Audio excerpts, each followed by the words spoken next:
Disclaimer: the market just hit a wall. On November 27th, CME halted silver trading mid-session. They called it a cooling issue, a technical malfunction. But traders know what a halt really signals. Market observers suggest some of the world's largest banks may have sold roughly 250 million ounces of silver they don't fully control.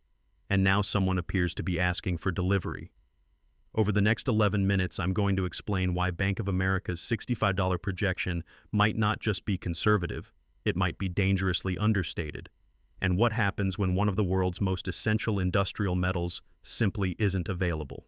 December 4th, silver hovering near $59.65, an all-time high. Bank of America says $65 sometime in 2026. But here's what they're not emphasizing. The physical metal seems to be disappearing. And I'm going to show you who's scrambling, why certain banks may be cornered, and the 3 catalysts hitting within the next 30 days that could push this market above $70. By December, silver near $59.65 represents roughly a 101% gain in a single year. Gold, by comparison, is up about 60%. The S&P 500 gained roughly 15%. Silver nearly doubled while everything else crawled. And this is only the second time in recorded history silver has done that. The only year stronger was 1979, when silver rocketed roughly 435%. But that was the Hunt brothers, a leveraged corner, a meltdown waiting to happen. This time isn't manipulation. This time is math. In November alone, inflows hit an estimated 15.7 million ounces, more than the entirety of 2024. 9 of the last 11 months saw net additions, according to market data. That isn't retail panic buying, that's institutional capital, pension funds, sovereign wealth funds, the players who move billions without press coverage. And they reportedly started building their positions 9 months ago. Ask yourself, what did they notice back in March that the rest of the world ignored? What information crossed their desk that never reached mainstream news? Total ETF silver holdings are now estimated at 1.13 billion ounces, about $40 billion at current prices. A record. The highest level ever reported. And when was the previous record? 1979, right before the Hunt brothers' squeeze drove silver toward $50 and destabilized the entire commodities market. This isn't conspiracy, this is pattern recognition, and the pattern right now is flashing red. While Wall Street focused on equities, while crypto dominated headlines, something else appears to be fracturing: the physical silver market. The London Bullion Market Association, the LBMA, the Global Center of Precious Metals Trading, used a phrase in November that should have been on every front page: state of seizure. Not a tight market, not constrained supply. Seizure, a word normally used to describe a system convulsing, failing, locking up. And here's the evidence. Lease rates, the cost to borrow silver for only a few weeks, reportedly spiked to roughly 39% annualized. Let that sink in. Financial institutions are allegedly paying credit card-level interest rates just to borrow metal temporarily. Why would anyone do that? Because they may have sold metal they don't physically hold. Futures contracts, derivatives, paper obligations. And now someone is requesting delivery. Someone is testing the promise. Market data suggests COMEX inventories totaled around 130 million ounces in 2021. Today, reportedly under 30 million. That's about a 78% collapse in 4 years. Industrial demand alone eats through roughly 700 million ounces annually. 30 million divided by 700 million? That's about 2 weeks of industrial consumption. 2 weeks. Last Friday, thin liquidity, silver traded near $54 and climbing fast. Then it spiked sharply, and trading abruptly halted. They halted GameStop when retail traders squeezed hedge funds. They halted nickel in 2022 when a Chinese metals firm couldn't cover massive short positions. And now silver just joined that list. You can steer paper prices for a while. You can pause trading. You can put out press statements. But you cannot print silver. You cannot manufacture it from nothing. And when a paper market collides with real-world scarcity, the paper side always breaks first. So what's driving this? A structural deficit. This is reportedly silver's 5th consecutive year running a deficit, meaning demand keeps outpacing supply. 2021, deficit. 2022, deficit. 2023, deficit. 2024, deficit. And 2025 projections point to a shortfall anywhere from 149 to 215 million ounces. Normally markets rebalance, prices climb, miners expand production, supply eventually catches up, Econ 101. But silver breaks that model. Industry sources indicate it takes roughly 10 to 15 years to bring a new mine online, from early exploration to permits, environmental reviews, construction, and finally first production. A decade at minimum. And the last major silver mine? It opened around 2019, 6 years ago, because during the 2010s, with silver stuck between $15 and $25, miners couldn't justify expensive projects.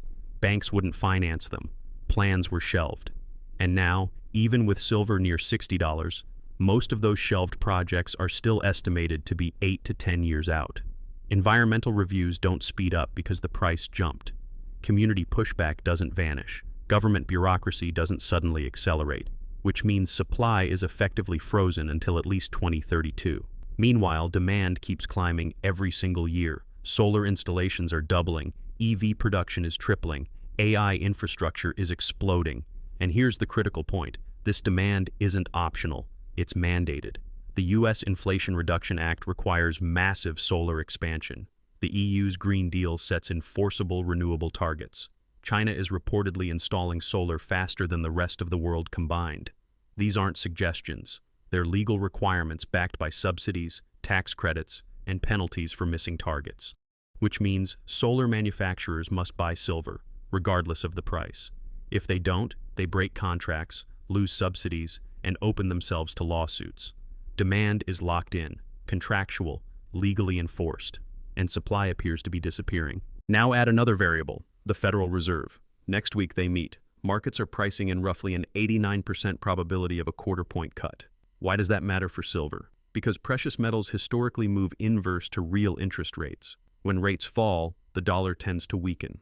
When the dollar weakens, dollar-priced commodities tend to rise. It's mechanical, and according to reports, Kevin Hassett, former Trump economic advisor, is being considered for Fed chair. Hassett is viewed as a dove. He's reportedly supportive of quicker cuts and more stimulus. If that happens, if the Fed turns more aggressive, the dollar's purchasing power could erode. And historically, when the dollar erodes, capital rotates into hard assets: gold, silver, real estate, commodities. We've seen this before. Palladium, 2020. Most people barely knew what palladium was. A metal used in catalytic converters, with no real substitute. For years, production was flat. Demand rose slowly. Small deficits appeared. Manageable, nothing dramatic. Then COVID hit. Mines shut down. Supply chains broke. Suddenly, automakers couldn't source palladium. Prices jumped from around $2,000 an ounce in early 2020 to over $2,900 by March 2021. Roughly a 45% surge in a year. But here's the key.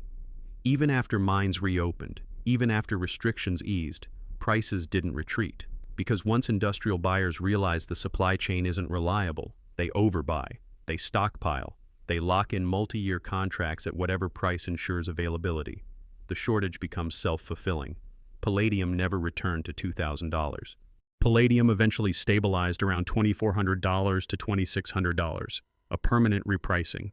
Now look at silver. 5 straight reported deficits.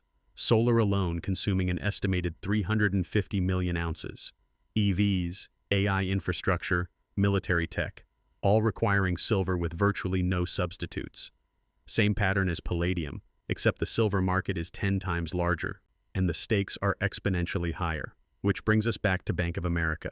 In October 2025, they released a major report, a 2026 target of roughly $65 per ounce, an average price around $56.25. Bank of America is not known for dramatic calls. They're typically conservative and risk-averse. So for them to publish a $65 target means their analysts likely saw something that made restraint impossible. What did they notice? The deficits, the collapsing inventories, the inelastic industrial demand. But there's something else they almost certainly recognized: capital flow. When institutions like BofA release bullish targets, it's often because their largest clients are already allocating. The research note isn't always a forecast. Sometimes it's an explanation, a rationalization. It gives pension funds, wealth managers, and institutional allocators a shield. See, Bank of America expects $65. We're not being reckless, we're being prudent. And once that justification exists, more allocations follow. More buying, more pressure on supply. Then Citi reportedly issued a $62 target within 3 months. Then UBS, then HSBC. This isn't consensus forming. This appears to be a stampede beginning. And stampedes, once they start, don't reverse because of price. Solar manufacturers won't halt production because silver reaches $80. They'll pay $80. EV makers won't cancel battery lines because silver reaches $100. They'll pay $100. So the real question becomes, at what price does supply get rationed? $70? $90? $120? We're stepping into territory without precedent, and that's where fortunes are made. This appears to be a once-in-a-generation supply shock, and supply shocks never resolve gently. They resolve with pain. Someone gets hurt. Either the shorts who may have sold metal they don't possess, or the manufacturers who need metal they can't source, or the investors who waited too long to act. Someone always loses in a squeeze, because here's the reality. If Bank of America is right and silver reaches $65 by 2026, that's roughly a 10% move from here. Nice, but not transformative. But what if they're wrong? What if $65 is only the opening move? What if the real repricing begins when industrial buyers realize COMEX inventories are thinning and start securing whatever supply remains at any price? What happens if the market goes bidless? No sellers, only buyers. We've already seen a version of this. Nickel in 2022, from around $20,000 per ton to nearly $100,000 in 48 hours. A 5-fold move in 2 days because a major participant had to deliver metal they didn't fully control. Silver's market is larger and more liquid, but the mechanics rhyme, and the warning signs appear familiar. Backwardation, lease rate spikes, inventory collapse, trading halts. These are not normal conditions. These look like potential endgame signals. But crises also create opportunity. If you understand the dynamics, you can position intelligently, not as a gambler, not as a speculator, but as someone recognizing value before the crowd wakes up. Silver at $60 may look expensive until it's $80, and $80 will look expensive until it's $120. Because in a genuine supply shock, price becomes irrelevant. Availability becomes everything, and availability appears to be evaporating. Those who positioned 6 months ago near $30 are up nearly 100%. Those who position near $60 may capture another 50 to 100%, potentially. Those who wait until mainstream media runs silver mania segments will likely serve as exit liquidity. That's how these moves usually unfold. Early adopters position early, late adopters chase, and the chasers often arrive at the peak. Here are the 3 catalysts to watch over the next 30 days. 1. The Federal Reserve's rate decision on December 18th. Markets currently price in roughly an 89% chance of a cut. 2. January options expiry on COMEX, an event that may require increased physical delivery if contracts go in the money. 3. Chinese New Year in late January, when Asian buying historically surges by about 40%. 3 events, 30 days, and an estimated 30 million ounces of available supply. I'm tracking this story daily because silver at $60 may be merely the opening phase of a much larger transition. A transition in how we value tangible assets in an era defined by aggressive monetary policy. A transition in how we interpret scarcity once narratives of abundance collapse. A transition in who holds leverage when the things civilization depends on begin running low. In the next video, I'll break down the exact inventory levels to monitor, the tripwires that reveal whether this is a straightforward bull market or a full-blown mania. There is a difference, and knowing that difference can mean the difference between gain and loss. Subscribe now, not because I'm trying to sell anything, but because mainstream news usually arrives late. They'll cover this when silver hits $100, when institutions have already repositioned, when the informed money has already exited. You don't want to be that person. You want to be the one who saw the shift forming, who grasped the fundamentals, who acted on data instead of noise. Silver has reached roughly $59.65. The available supply appears thin. Bank of America projects $65, but the physical market may be signaling something louder, something more urgent. It's suggesting $65 might only be the warm-up.